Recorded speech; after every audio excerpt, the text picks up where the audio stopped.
What's up, YouTube? I want to talk to you guys a little bit more about my future intentions for the old Street Bob here. A few things I want to do for sure is some more blackout work. Rim around the headlights got to go. Thinking the riser, fork cap on the triple tree here for sure. The top nut, mirrors, lenses front and back. Looking at a couple different options of doing those. I may powder coat them. I may go a different route. I'm actually thinking about trying to see if I like it, plasti dipping them, and then if I don't, plasti dip I should say with a glossifier, and then if I don't like it, I can just peel it off. That's the beauty of plasti paint, for those of you that haven't experimented with it. The shocks, I definitely want to powder coat the outer coil and the top and bottom cap on them, and then I think everything else I'll leave what is has some chrome finish to it. So I don't mind a little bit of chrome, I just don't like a ton of it. I don't want it to look like a show bike. So that's my intentions with that. The service work, I didn't talk about it last time. So the one thing will be different with this bike than previous bikes I've had, I've always done my own service work. This time, so this bike comes with a lifetime powertrain warranty.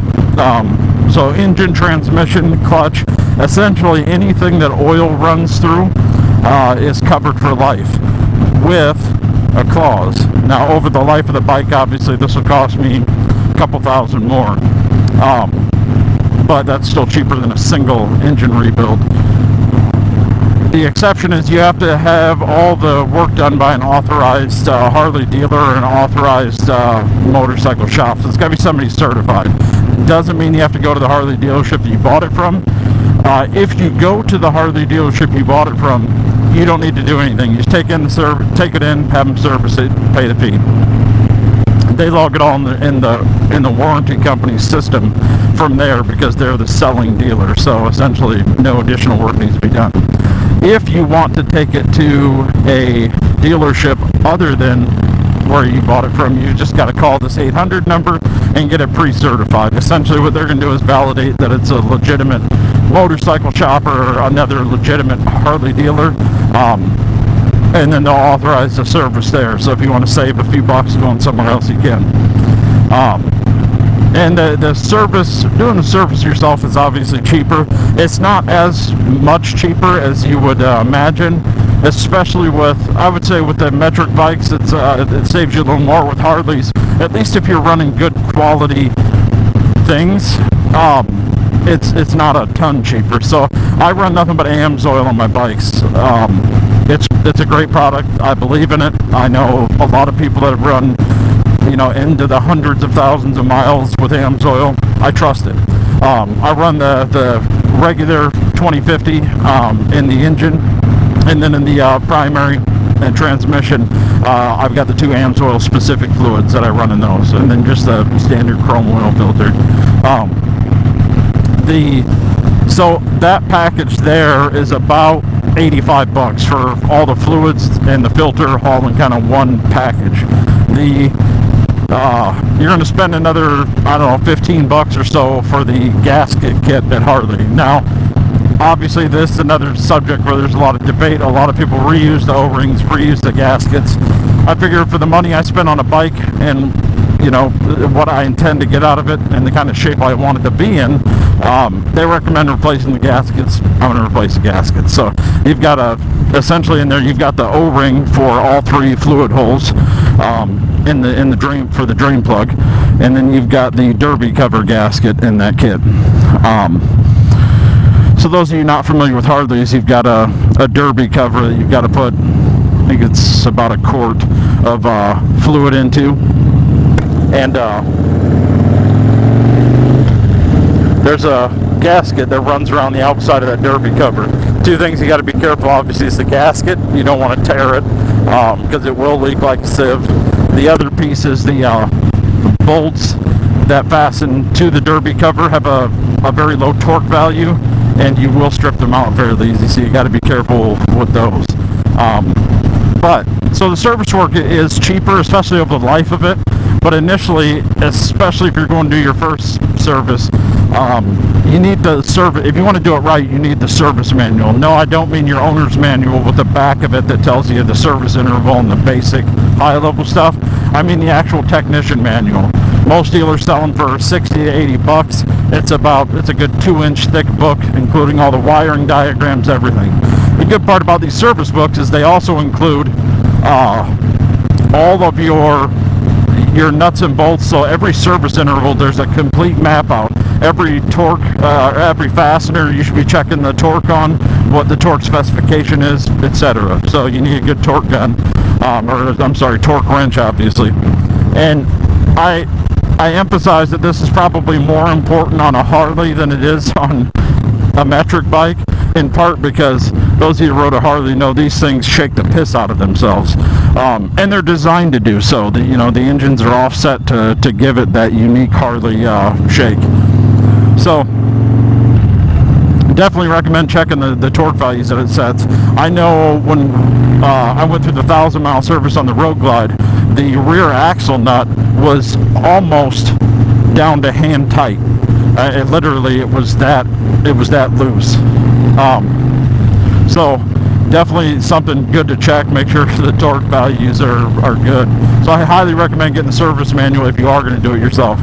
That's going to run you 60 to 80 bucks. You got the gasket kit for 15, the oil change kit for 80 or so bucks. So you're going to be into it a couple $100 on, about 250, 300 on the first service overall with everything. And then subsequent services, you're looking at about 100, 115 bucks. A Harley dealership's going to charge you anywhere from 350 to 500 depending on where you go. So it does pay to shop around. But to give myself a lifetime powertrain warranty, that's worth it to me.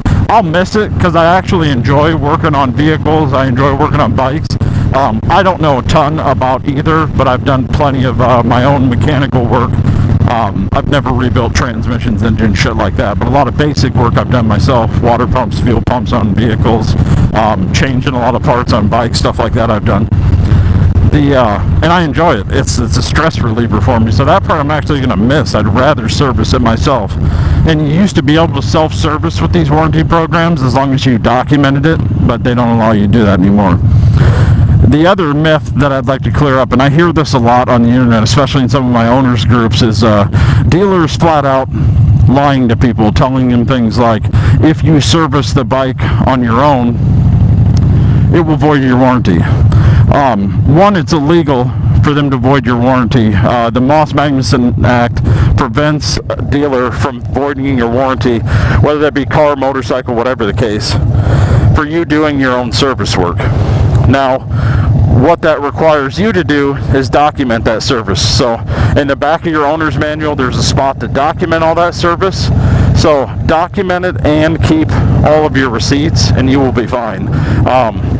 So if a dealer ever threatens to void your warranty for you doing your own service work, make sure you remind them of that legal obligation that they're under, and then tell them to try you. So most of them will back down at that point.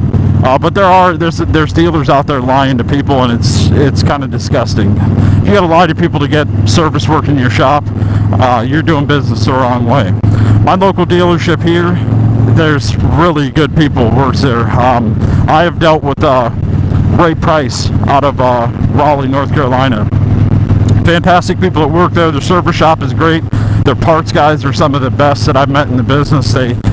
It's good when you have parts guys that are not only guys who've just worked at the dealership and are somewhat familiar with catalogs and shit, but guys who actually ride, guys who've actually wrenched on their own bikes and have tried a lot of different things.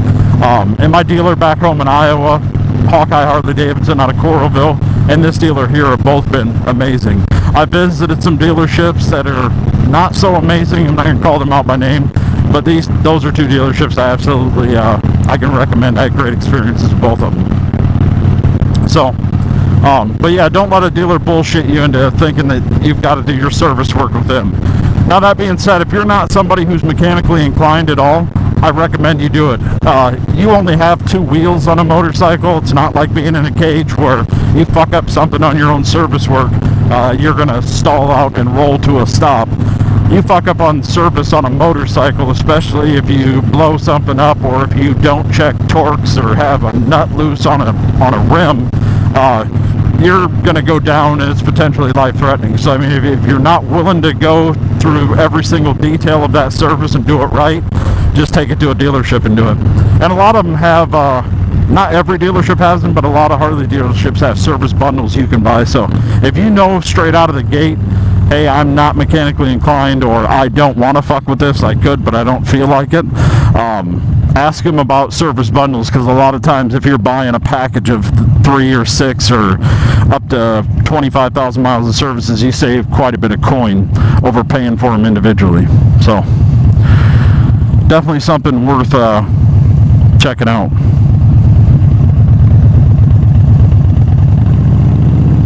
But yeah, I'm gonna miss wrenching on my own bike for sure. Something I really enjoyed. And I actually was looking forward to putting this whole list of parts on, but when they offered it to me for the price that they did, I couldn't turn it down. It seemed foolish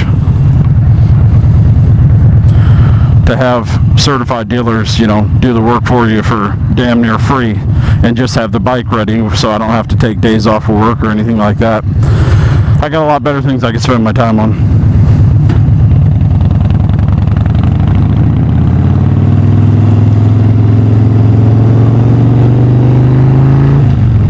Alright guys, that's all I got for now.